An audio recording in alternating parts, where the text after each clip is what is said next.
Welcome to a teapot full of tales. I'm glad you're here. I'm Miss Alice, and I have a story I'd like to share with you. Today's story is Belling the Cat. The mice of number 6 Elm Street had always had an easy life. The humans who lived there had always had plenty of food themselves, as well as plenty of children who scattered that food like treasures under the end table, behind the sofa, and in any number of other convenient places. There were the fancy Dabblefoots, with the best homes near the kitchen. The respectable Thimbletails resided cozily behind the piano. The enterprising Tumblepaws made their living in the cellar. Only the scrappy Crumblepaws had a rough go of it. They had been banished to the attic so long ago that no one could quite remember why, and ever since, they had been forced to make do with bugs from the rafters and seeds from the gutters. Yes, they had an easy life, until the day a small black cat showed up. The humans couldn't stop cuddling and playing with her, but the mice lived in terror of her silent, padding feet. With a fearsome pounce and slash of steely claws, many a good mouse had lost his life. Finally, they decided that they must do something about that cat. So one evening, they held a meeting. All the mice at number 6 attended, everyone from the proudest Dabblefoot to the meekest Crumblepaw. Old Mr. Pickleberry Porridge Pot, as the eldest of the mice, led the meeting. "All right now," he hollered, banging his cane on the floor. "Everyone quiet. Let's get this meeting started so I can get back to my comfy chair. You all know why we're here, so what are you going to do about that cat?" Peppernut Dabblefoot stood up, nose in the air.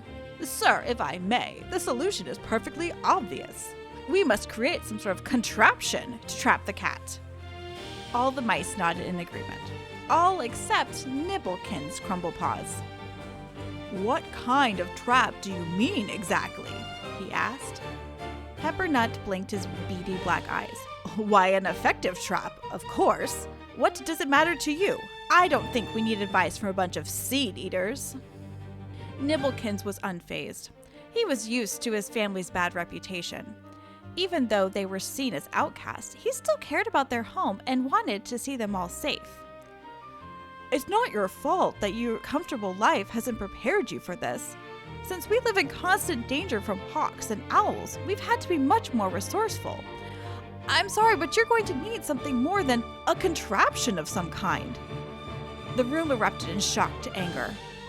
Mr. Porridge Pot banged his cane once again. "Knock it off, all of you. He's right. You're all soft. Why, I remember the great grease fire of '53 nearly burned the whole house down.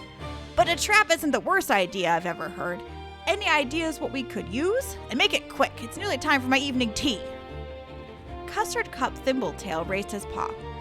"Well, what if we put something sticky on the floor, like honey or peanut butter? Yeah, cats love peanut butter, right? She'll walk right into it, wanting a snack, and then she'll get stuck, and then we'll be free."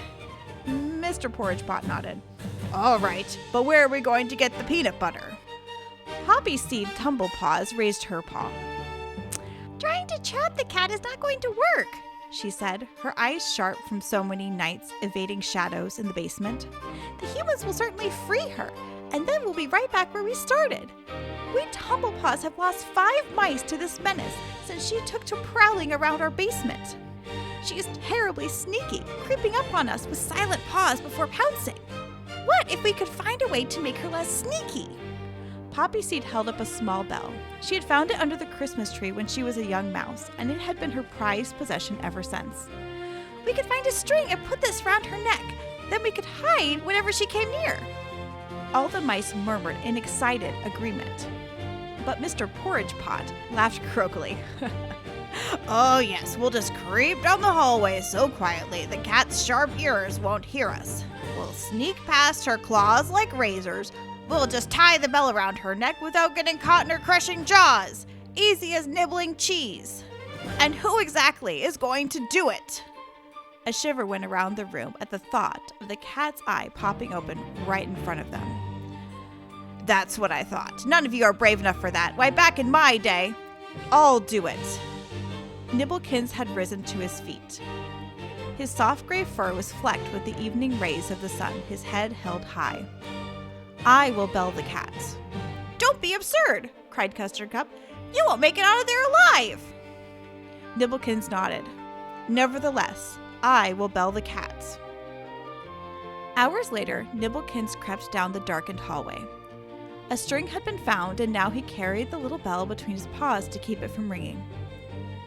With the silence he had learned from his nemesis, the owl, he scaled the sofa where the cat was stretched out asleep. With a deep breath, he jumped onto the cat's back like the attacking hawks.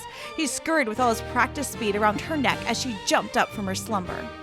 He finished knotting the string before a sharp claw caught him across the ear. He ran for safety, the cat chasing after him to the accompaniment of her new bell. In the years to come, Number 6 Elm Street became a peaceful place for mice once more. The Crumblepaws were welcomed back into the more hospitable parts of the house. How could they not, with their scarred leader Nibblekins, whom everyone loved?